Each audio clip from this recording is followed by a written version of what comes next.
오늘 레위기 26장을 근거로 해서 말씀을 올립니다. 레위기 26장은 우상을 섬기지 말고 하나님만 섬기라고 말씀을 합니다.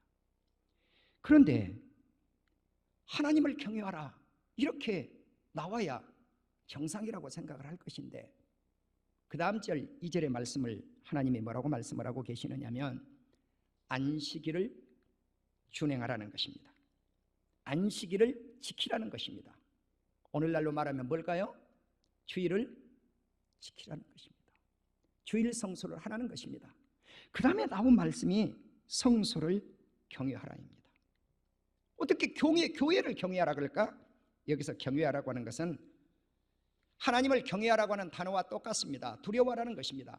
하나님을 두려워하듯 교회를 두려워하라는 것입니다. 성소를 두려워하라는 것입니다. 그러면은 이 카다시라고 하는 성소가 무엇이겠습니까? 나의 거룩한 장소라. 하나님의 거룩한 장소라고 말씀을 합니다. 하나님의 성소라고 말씀을 합니다.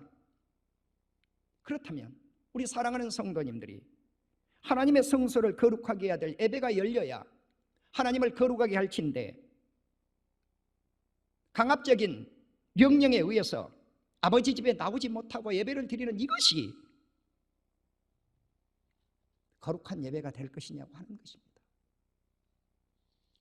사랑하는 우리 성도 여러분, 레위기 26장에 다시 말씀을 드리면 하나님은 자기를 위해서 우상을 만들지도 말고 조각해서 그것을 세우지도 말고 조각한 석상을 우리말 성경에는 세우지 말아라 그랬지만 그것을 만들지 말라고 했습니다. 우상에게 절하지 말라고 합니다. 왜냐고 하면 나는 너희 하나님이기 때문이니라. 그 다음 절에 나온 말씀이 안식일을 지키라 주일 성수입니다. 우리가 가정에서 예배를 드리는 것이 얼마나 주일 성소를 할지 모르겠습니다. 그 다음 말씀이 내 성소를 경외하라는 것입니다. 두려워하라는 것입니다. 그래서 이 경외하라 영어 성경에서는 reverence 하나님을 경외하라고 하는 단어와 같습니다. 바로 조금 전에 말씀을 드린 대로 하나님의 성소, 하나님의 거룩한 처소, 하나님께서 거하실 장소 우미크다시라고 하는 히브리어는 거룩하시다. 자, 무엇을 거룩하게 해야 될까요?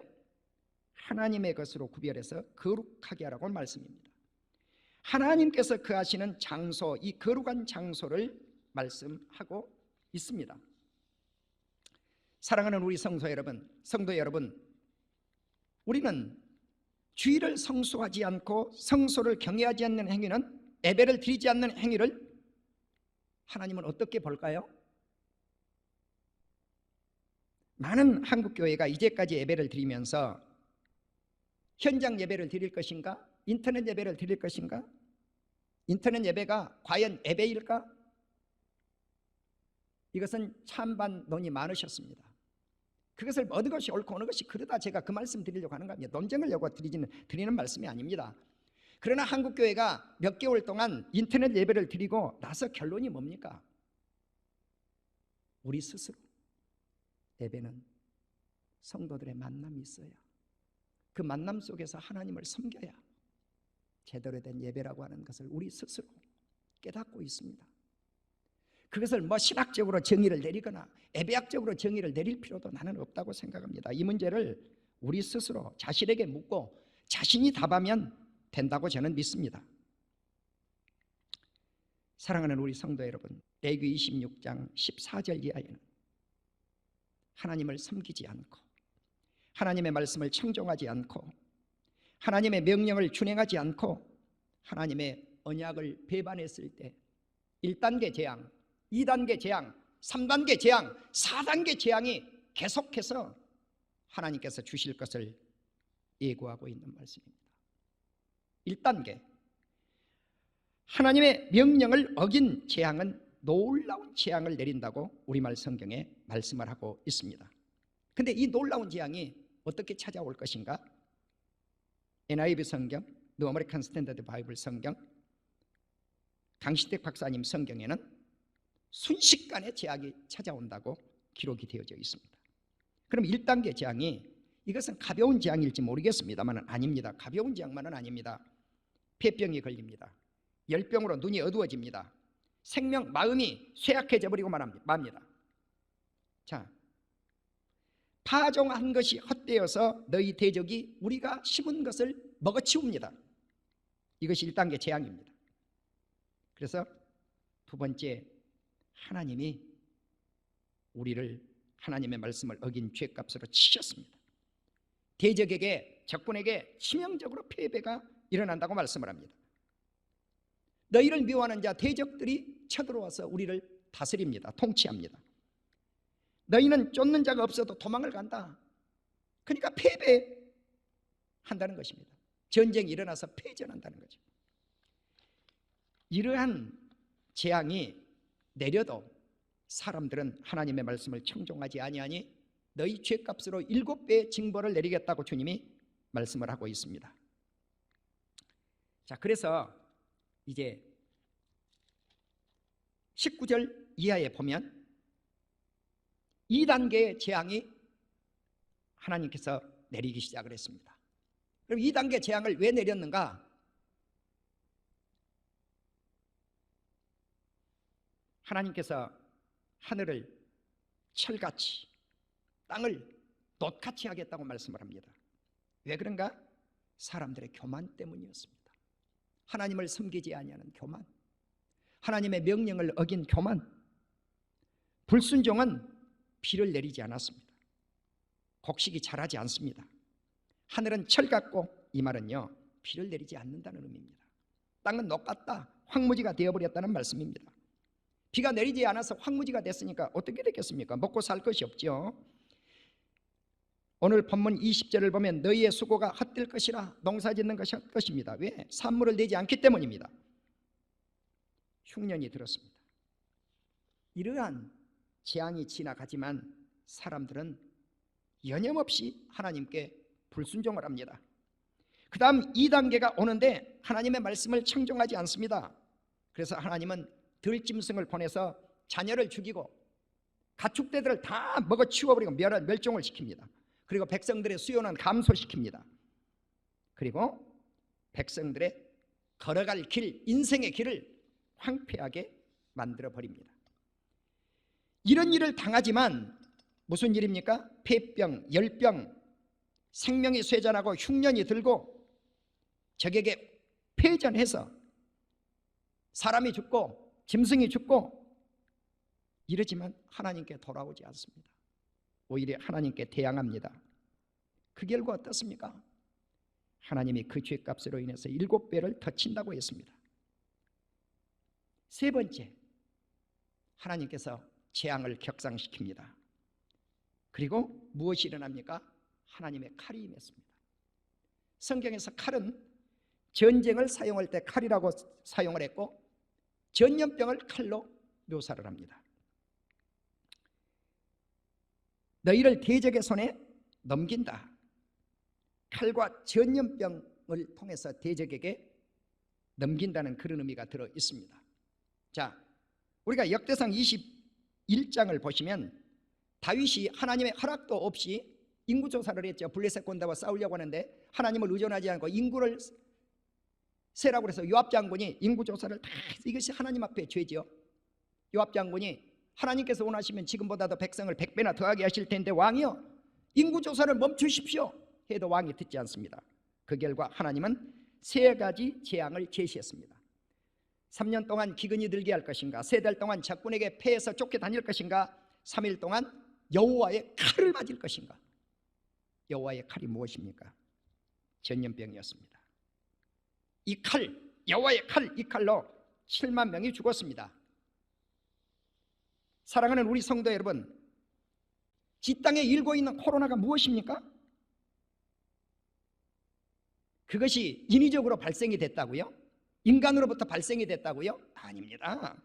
하나님께서 주신 질병입니다. 성경 어디를 읽어도 전염병은 하나님께서 주십니다. 지금 3단계 하나님의 재앙을 내려서 이 땅을 치고 있다는 거죠. 한관 칩니까? 세계 온 땅을 칩니다. 코로나 팬데믹입니다. 왜일까요?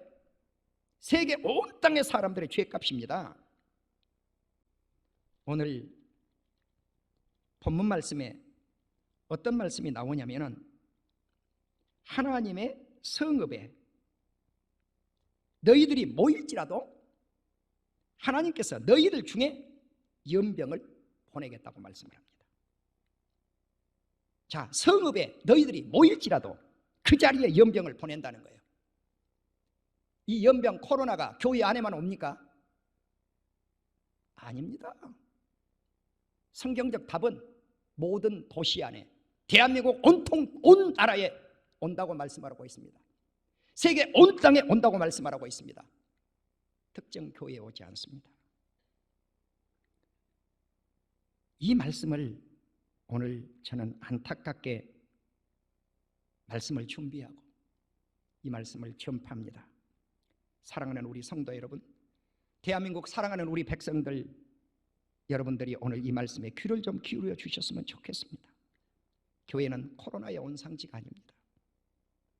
코로나의 온상지는 모든 성읍 안에 모든 곳에 있게 된다고 하는 사실입니다. 서울 1440개 교회, 한국교회 18%, 인천 4330개 교회, 한국교회 7.5%, 경기도 15,050교회, 한국교회 25.6%, 도합 29,820개 교회 대충입니다.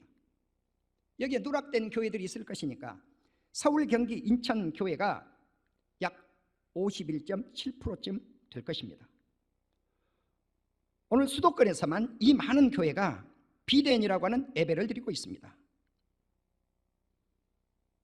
그렇다면 한국교회 100교회를 넘는 교회가 이 3만 교회 가운데 우리가 신학교에서 배울 때 75%에서 80%라고 그랬습니다. 한국교회 요즘 쇠퇴했습니다. 그렇다면 100교회 넘는 교회가 3인은 6,000교회쯤 됩니다. 나머지 2만 4천 개 교회는 100교회 이하 교회입니다. 제가 구체적인 제시를 내리지요. 청주의 은성교회 호세길 목사님께서 저에게 코로나로 인해서 힘들고 어려운 교회들 100교회만 선정해 주십시오 부탁을 해서 제가 제 사비 광고비 내서 101교회를 선택을 해서 한국교회 코로나로 힘든 개척교회 목사님들을 제가 조사를 해서 그것을 청주 은성교회에 제출해 드렸더니 청주 은성교회가 4,040만 원의 물질을 그 교회 목사님들에게 후원해 주셨습니다.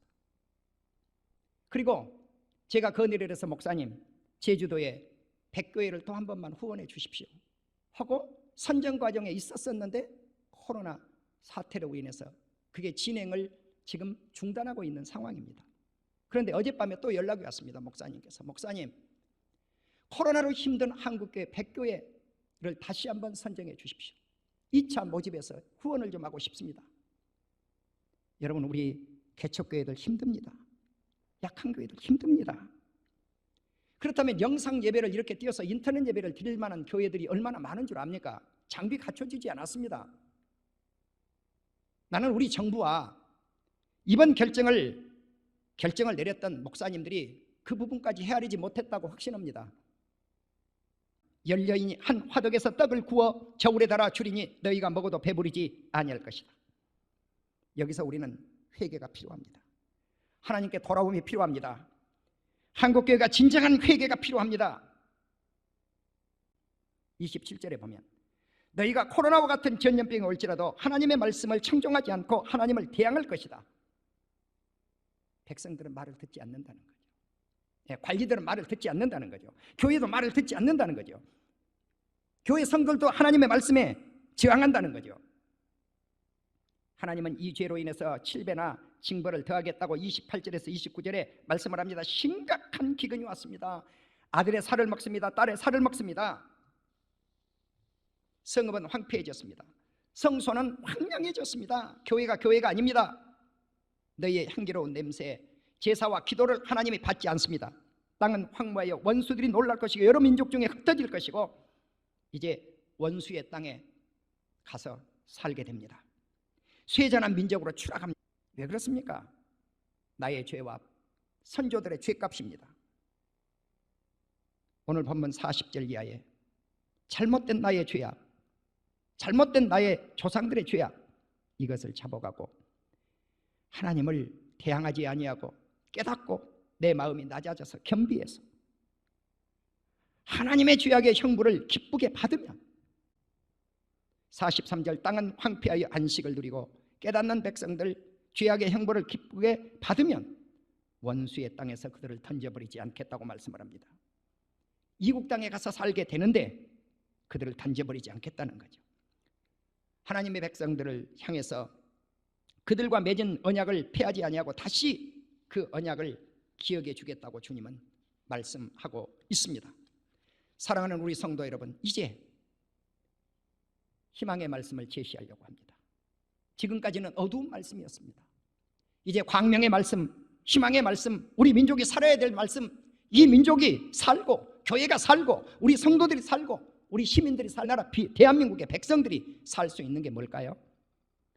우상을 버리고 하나님만 섬기고 예수 그리스도만 믿고 주의를 선하고 성소를 경외하고 예배를 드리고 하나님을 두려워하고 하나님의 명령, 법규, 말씀을 준행하면 우리에게 상과 축복이 있을 줄로 믿습니다. 나는 이 축복이 있기를 원합니다. 이렇게 될 때 이 축복은 우리 자신들과 우리 온 나라 백성들과 우리 대통령과 위정자들과 통치자들과 우리 시민들, 우리 사랑하는 성도들 모두에게 이 축복이 임할 것입니다. 그렇게 하기 위해서 하나님 앞에 예배를 드리고 교회 문을 열고 주의를 성소하고 하나님의 교회를 거룩한 처소로 받아들이면서 섬기면, 주님을 섬기면 주님은 레위기 26장 1절 이하에서 이렇게 말씀을 합니다. 철을 따라 비를 내려주겠다.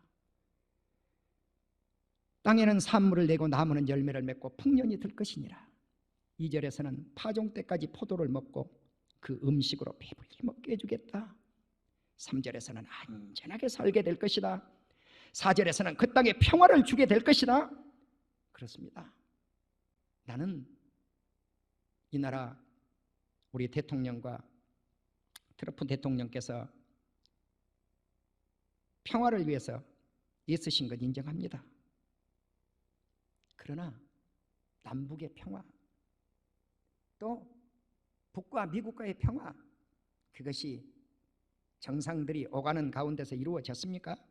아닙니다. 진정한 평화는 오늘 주신 4절 말씀처럼 하나님께서 주셔야 됩니다. 우리 주님은 진정한 평화를 주십니다. 6절을 보시면 누워서 잠잘 때 두려워할 자가 없을 것이다. 우리 군인들이 우리를 지켜주어야 편안히 적이 쳐들어오지 않을 거니까 평안히 잠을 자겠습니다. 그러나 하나님이 평안한 잠을 주시고 하나님이 두려워할 자가 없게 해 주셔야 된다는 사실입니다. 또 6절에서는 사나운 짐승을 없애버리겠다고 말씀을 합니다. 8절에서는 칼, 전쟁과 전염병이 없게 해주겠다고 말씀을 합니다. 8절에서는 5이 100을 쫓고 100이 10,000명을 쫓을 것이다. 5이 100명을 쫓고 100명이 10,000명을 쫓으니 백전백승했습니다. 전쟁에서 승리합니다. 9절에서는 하나님이 주님의 백성들을 돌보고 이 백성들을 번성하게 해주겠다고 약속합니다. 다시 말씀을 드리면 창대하게 백성들과 맺은 하나님의 언약을 이행을 할 때 이런 놀라운 역사가 일어난다는 것입니다. 10절에서는 오래 먹을 곡식을 먹다가 새로운 곡식으로 바뀔 때까지 배불리 먹는다는 거예요. 농사를 씨앗을 심어서 그 양식을 먹고 그 이듬해 씨앗을 뿌릴 때까지 기근이 들지 않는다는 것입니다. 나는 어릴 때 50년대를 생각해 봅니다. 우리 어머니 그저 쌀 한 말 얻으러 가면은 가을에 한 말 하고 반 50% 이자를 붙여서 갚는 것을 보았습니다. 얼마나 어려웠는지 모릅니다. 그러나 우리 한국 사회가 지금 얼마나 배부르게 삽니까? 그래도 우리 한국교회가 존재하고 사랑하는 우리 성도님들이 존재하고 예수님을 잘 믿으시고 하나님을 잘 받들어 섬겨서 나는 이만큼 잘 사는 민족이 되어서 세계 선진국 대열 속에 들어가서 이제는 꿈이 2040년, 2050년이 되면 세계에서 두 번째 강국이 되리라, 배부른 나라가 되리라, G2에 들어가리라, 이러한 희망을 안고 살아가는 민족이 되었다는 것 자랑스럽게 생각합니다. 사랑하는 우리 성도 여러분, 이제 마지막으로 하나님의 성막, 이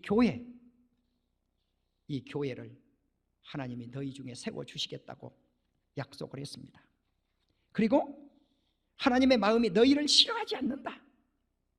그래서 하나님이 우리에게 약속을 해줍니다. 나는 너희 하나님이 되고 너희는 내 백성이 되리라. 이것이 새 언약입니다. 예수 그리스도를 통해서 하나님은 우리 하나님이 되었습니다. 예수님은 우리의 범죄함을 위해서 십자가를 치시고 예수님은 우리를 의롭다고 해서 3일 만에 살아나신 이 놀라운 사실, 이것을 믿음으로 말미암아 우리가 하나님의 백성이 되었습니다. 우리가 하나님하고 이렇게 우러러볼 수 있는 이거 축복 아닙니까? 아버지야 하고 기도할 수 있는 거 이거 복이 아닙니까? 그런데 어찌 교회에서 통성기도를 못하게 합니까? 아니지 않아요. 아니지 않아요. 이건 아니지 않아요. 이건 아니지 않아요. 사랑하는 우리 성도 여러분, 오늘 마지막 13절에 나는 너희를 애굽 땅에서 인도해 내 그들에게 종된 것을 면하게 한 너희 하나님이다. 종의 멍에에서 적국에서 해방시켜서 자유의 몸을 이끌어내신 하나님, 너희 멍에의 빗장을 부수고 너희를 바로 서서 걷게 하신 하나님. 그렇습니다. 우리가 하나님을 잘 섬기고 예배드리고 찬양하고 교회 문을 닫지 아니하고 하나님께 영광을 돌릴 때 이런 역사가 일어난다는 것이죠. 나는 간곡히 호소합니다. 사랑하는 우리 대한민국의 정부의 통치자인 대통령께서, 국무총리께서, 또 장관들께서, 도지사, 시장, 자치단체장께서 이 진리를 깨달아 알아주셨으면 좋겠습니다. 그리고 교회를 통치하는 교회 지도자들이라고 하는 지도자들에게 말씀을 올립니다. 여러분들은 오늘 이 말씀을 직시하시기를 바랍니다. 그리고 우리 한국교회 하나님의 크나큰 은혜와 사랑과 축복을 덧입혀 주시는 놀라운 역사, 우리 대한민국의 번영과 희망과 소망으로 복된 은총을 덧입혀 주시는 역사가 있기를 주님의 이름으로 축원합니다.